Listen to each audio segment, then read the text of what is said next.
Low level language को समझते हैं। तो लो लेवल लैंग्वेज जैसा हम सभी लोग जानते हैं कि मशीन लैंग्वेज भी बोलते हैं और 0-1 समझता है। तो ये भाषा अपने संकेतों को मशीन संकेतों में परिवर्तित कन्वर्ट करने के लिए किसी भी अनुवादक यानी ट्रांसलेटर का प्रयोग नहीं करती। क्यों करेगी? जब भाई 0-1 कंप्यूटर समझ ही सकता है तो उसका प्रयोग करने की कोई जरूरत है ही नहीं।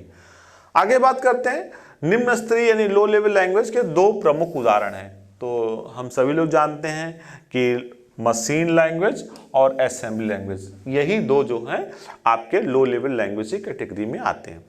अच्छा, तो पहला तो मशीन भाषा की बात करें, मशीन लैंग्वेज की बात करें तो कंप्यूटर बिना किसी ट्रांसलेटर प्रोग्राम की सहायता से केवल एक ही भाषा समझ सकता है। कौन सी भाषा समझ सकता है? वो 0-1 है, जिसे मशीन भाषा कहते हैं। कंप्यूटर केवल 2 अंक 0 और 1 को समझता है और कंप्यूटर को निर्देश इंस्ट्रक्शन बाइनरी कोड की सहायता से दिए जाते हैं। ठीक है, तो अगर लो लेवल लैंग्वेज की बात करें तो लो लेवल लैंग्वेज दो हैं, एक असेंबली लैंग्वेज है और दूसरा मशीन लैंग्वेज है। मशीन लैंग्वेज के लिए कोई ट्रांसलेटर की जरूरत नहीं होती। कारण बहुत स्पष्ट है कि कंप्यूटर 0-1 को समझता है और मशीन भाषा 0 और 1 में होती ही है। आगे बाइनरी 0 तथा 1 के रूप में दी जाने वाले निर्देश इंस्ट्रक्शन को क्या कहते हैं? इसको कहते हैं, अगर हम इंस्ट्रक्शंस की बात करें तो जो 0 और 1 में इंस्ट्रक्शन दिए जाते हैं उन्हें मशीन लैंग्वेज कहते हैं। आगे बात करते हैं कि अगर एक कंप्यूटर के कोड दूसरे कंप्यूटर में नहीं रन करता, क्यों नहीं रन करता? क्योंकि मशीन लैंग्वेज में दिए जाने वाले निर्देश इंस्ट्रक्शन प्रत्येक कंप्यूटर पर अलग अलग कार्य करते हैं। तो सबसे इंपॉर्टेंट चीज ये देख लीजिए कि ये मशीन डिपेंडेंट है, यानी अगर आपने एक मशीन लैंग्वेज की प्रोग्रामिंग की है और दूसरे मशीन आर्किटेक्चर पर वही प्रोग्राम ले जाएंगे तो रन नहीं करेगा, जबकि हाई लेवल लैंग्वेज में ऐसी कोई दिक्कत नहीं है। ठीक है, वो मशीन डिपेंडेंट नहीं होता है और मशीन ये लो लेवल लैंग्वेज जो है मशीन डिपेंडेंट होती है। तो आगे बात करते हैं स्ट्रिंग में, कोई स्ट्रिंग है, स्ट्रिंग में वर्णों यानी कैरेक्टर का एक समूह समाविष्ट कंप्रोमाइज्ड होता है जिसमें स्थान, स्पेस और संख्याएं, नंबर भी होती हैं। स्ट्रिंग का बात करें तो स्ट्रिंग का प्रयोग प्रोग्रामिंग में किया जाता है। स्ट्रिंग का प्रयोग कहाँ करते हैं? प्रोग्रामिंग में। प्रोग्राम जब बनाते हैं तो उसमें स्ट्रिंग का प्रयोग करते हैं और परंतु यह संख्याओं या नंबर से अधिक टेक्स्ट का प्रतिनिधित्व रिप्रेजेंट करता है। ठीक है, यानी इसमें जो है टेक्स्ट का जो है प्रतिनिधित्व ज्यादा होता है। ठीक, अगर हम स्ट्रिंग की हम बात करते हैं तो आगे मशीन लैंग्वेज की बात करें तो मशीन लैंग्वेज में अगर कमांड की बात करें तो दो प्रारूप है। कमांड मतलब किस प्रकार से कमांड देते हैं, तो इसमें एक है ऑपरेशन कोड और दूसरा है ऑपरेंड। ठीक है, यानी इसमें दो चीजें होती है, एक है संचालन कोड यानी ऑपरेशन कोड और दूसरा ऑपरेंड। तो इसमें जो फर्स्ट फॉर्मेट है, अगर पहले की बात करें तो जो फर्स्ट फॉर्मेट है उसका संचालन यानी ऑपरेशन होता है जो कंप्यूटर को यह बताता है कि क्या और कौन सा कार्य करना है। क्या बताता है? यह क्या कार्य करना और कैसे करना है। दूसरा प्रारूप अगर सेकंड फॉर्मेट की बात करें तो यह बताता है कि जिस दस्तावेज डॉक्यूमेंट पर प्रक्रिया प्रोसेस करना है उसे कहां खोजना है, सर्च करना है अथवा स्टोर करना है। इसको आगे हम और एग्जांपल से समझेंगे। प्रत्येक कंप्यूटर में संचालन कोड यानी ऑपरेशन कोड का एक समूह होता है, जो संचालन करता है उसका एक समूह होता है जो उसका निर्देश समूह यानी इंस्ट्रक्शंस ग्रुप कहलाता है। यानी अगर हम बात करें तो इसमें दो चीजें होती हैं, कैसे काम होगा, कहां काम होगा और किस प्रकार कार्य होगा। ठीक, आगे कंप्यूटर के कमांड्स की बात करें तो कमांड्स के अंतर्गत सामान्य संचालन जनरल ऑपरेशन की बात करें तो पहला है, अगर हम इसको समझें, शाखा संचालन यानी कंडीशनल यानी किस कंडीशन पे चलेगा, या अगर अनकंडीशनल, दो चीजें, एक कंडीशनल जिसे हम लोग प्रोग्रामिंग करते हैं तो कहेंगे अगर ये होगा तभी ये होगा। ठीक, इफ देन एल्स, और एक है अनकंडीशनल, कोई कंडीशन नहीं है, हमें एग्जीक्यूट करना है, काम करना है। तो ये ऑपरेंड क्षेत्र में दिए गए पते यानी एड्रेस को स्थानांतरित या ट्रांसफर करता है। तो अगर हम दस्तावेज स्थान यानी डॉक्यूमेंट मूवमेंट की बात करें तो यह दस्तावेजों यानी डॉक्यूमेंट्स को कहां पर? स्मृति यानी मेमोरी और रजिस्टरों तथा इनपुट आउटपुट युक्तियों के मध्य चलाने यानी रन करने के लिए प्रयुक्त होता है। यानी इनपुट आउटपुट तो समझ रहे हैं, उनके मध्य इसको चलाने के लिए इसका प्रयोग किया जाता है। आगे बात करते हैं अर्थमेटिक ऑपरेशन। बिल्कुल सही है, अगर भाई कंप्यूटर उसमें अर्थमेटिक ऑपरेशन तो होगा ही नहीं। अर्थमेटिक मतलब प्लस, एडिशन, मल्टीप्लिकेशन, सब्ट्रैक्शन, ये सब सारे अर्थमेटिक ऑपरेशन आते हैं। उसके बाद आता है तार्किक यानी लॉजिकल ऑपरेशन। लॉजिकल ऑपरेशन में हम एंड, आर, नॉट ये सब देखेंगे। तो मशीन की बात करें तो मशीन लैंग्वेज में निर्देश यानी कमांड का निष्पादन, एग्जीक्यूशन फर्मवेयर या सीपीयू के आंतरिक तारों यानी इंटरनल वायरिंग द्वारा नियंत्रित या कंट्रोल किया जाता है। तो अगर कमांड फॉर्मेट की अगर हम बात करें तो कमांड फॉर्मेट को दो भागों में डिवाइड किया गया है, एक ओपी कोड यानी ऑपरेशन कोड और दूसरा ऑपरेंड। ऑपरेंड का मतलब क्या हो गया कि एड्रेस और लोकेशन, यानी कहां पे करना है और उसका लोकेशन क्या होगा, ये आपका हो जाता है ऑपरेंड। तो हम लोग बाइनरी मशीन की बात कर रहे थे कि जो बाइनरी है वो मशीन लैंग्वेज का क्या है, एक उदाहरण है। अब बाइनरी कोडेड को डेसिमल संख्या में अगर हम कन्वर्ट करें, बदलेंगे, तो अब देखेंगे, समझेंगे कि बाइनरी रो को हम इनकोड करते हैं, ठीक है, या किसको, डेसिमल को हम बाइनरी में कन्वर्ट करते हैं। और जब अगर हम डेसिमल को 4 अंकों की बाइनरी संख्या में क्या करते हैं, कोड किया जाता है। तो अगर सपोजेट हम 4 को समझते हैं, तो चूंकि ये बाइनरी की बात हो रही है, तो बाइनरी में क्या होता है, अगर हम 2 से बात करें तो 2 पे पावर 0, 2 पावर 1, 2 पावर 2 एंड 2 पे पावर 3, इनकी वैल्यू को समझते हैं। तो 2 पे पावर 0 की वैल्यू होती है 1, ठीक, 2 पावर 1 हो जाएगा 2, ये हो जाएगा 4 और ये हो जाएगा 8। तो यानी जो यहाँ पे ये डिजिट्स हैं, यानी आप यहाँ मान सकते हैं तो 1, 2, 4 एंड 8, ठीक है। तो इस तरह अगर आपने 0 में देखा तो यहाँ पे कहीं पे जहां पे 1 होगा वहीं पे वैल्यू आएगी। तो यहाँ पे कोई 1 नहीं है तो यहाँ पे 0 आ गया, ठीक। अब बात हम समझते हैं कि ये 1 की, देखते हैं कि 1 कहाँ है।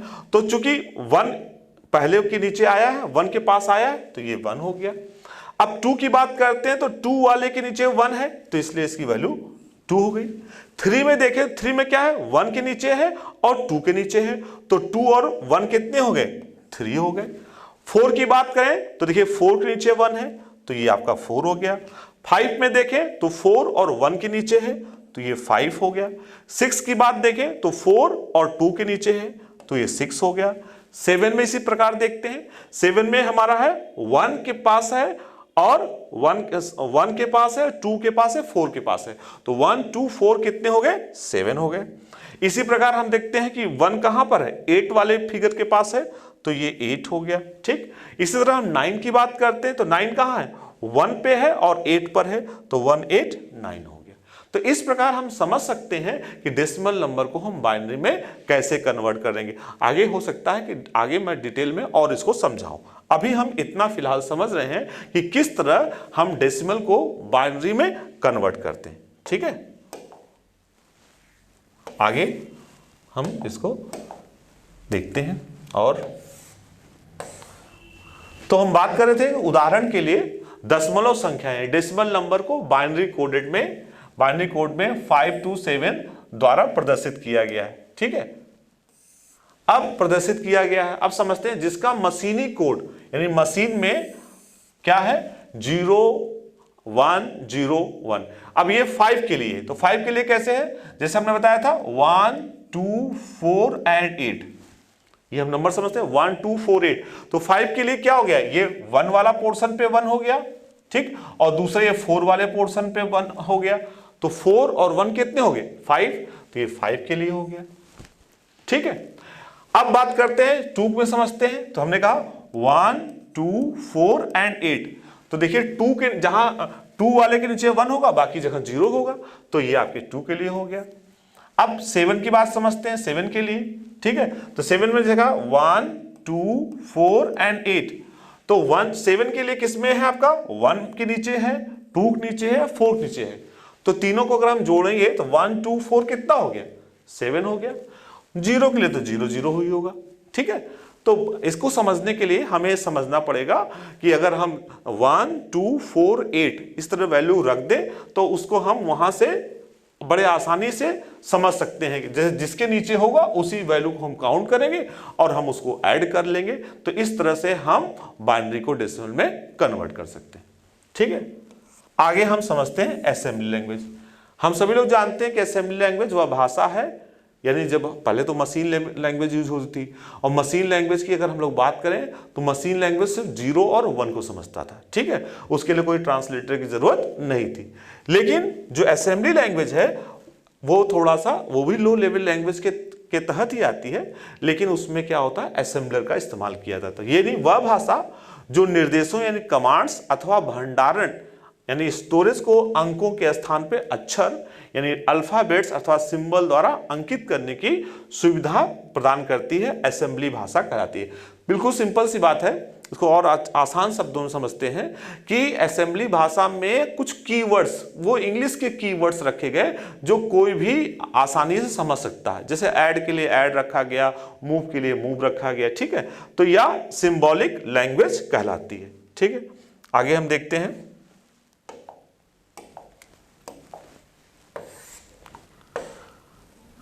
अगर हम बात करें असेंबली भाषा में दिए जाने वाले निर्देश, इंस्ट्रक्शंस को क्या कहते हैं? इंस्ट्रक्शन को अंग्रेजी के रूप में होते हैं, जैसे अभी मैंने आपको बताया ही कि इंग्लिश का ऐड होता है, सब्ट्रैक्ट होता है, BTD होता है, तो ये बड़े सिंपल से शब्द हैं जिसका हम इंग्लिश में यूज करते हैं। तो असेंबली भाषा के निर्देश में प्रयोग होने वाले अंग्रेजी अक्षरों को निमोनिक्स कोड कहते हैं। क्या बोलते हैं? इनको बोलते हैं निमोनिक्स कोड। इसमें जो M है ये आपका साइलेंट है। जैसे इंग्लिश में कई वर्ड ऐसे होते हैं, आपने देखा होगा, जैसे अगर हम नॉलेज की बात करें तो नॉलेज में K से स्पेलिंग स्टार्ट होती है, सेम उसी प्रकार ये निमोनिक्स पढ़ा जाता है लेकिन इसकी स्पेलिंग M से स्टार्ट होती है, तो निमोनिक्स कोड बोलते हैं इसे। असेंबली भाषा में लिखे गए प्रोग्राम को मशीन लैंग्वेज में परिवर्तित करने के लिए असेंबलर का प्रयोग करते हैं। बिल्कुल सही बात है कि भाई कंप्यूटर तो असेंबली भाषा समझता नहीं, वो केवल मशीन भाषा समझता है, तो इसके लिए हम ट्रांसलेटर का प्रयोग करते थे, और ट्रांसलेटर इसमें कौन सा है? असेंबलर है। तो असेंबलर की मदद से हम असेंबली भाषा को मशीन लैंग्वेज में कन्वर्ट करते थे। अब मशीन भाषा में प्रोग्रामिंग करना कठिन है तथा इसमें गलतियों की संभावना अधिक होती है, क्योंकि जो प्रोग्रामर है, मतलब देखिए अगर हम मशीन से तुलना करें तो मशीन से तो आसान है, लेकिन फिर भी इतना आसान नहीं है असेंबली लैंग्वेज में प्रोग्राम करना। ठीक है, तो और प्रोग्राम करना आसान भी नहीं है और इसमें एरर होने की संभावना भी रहती है।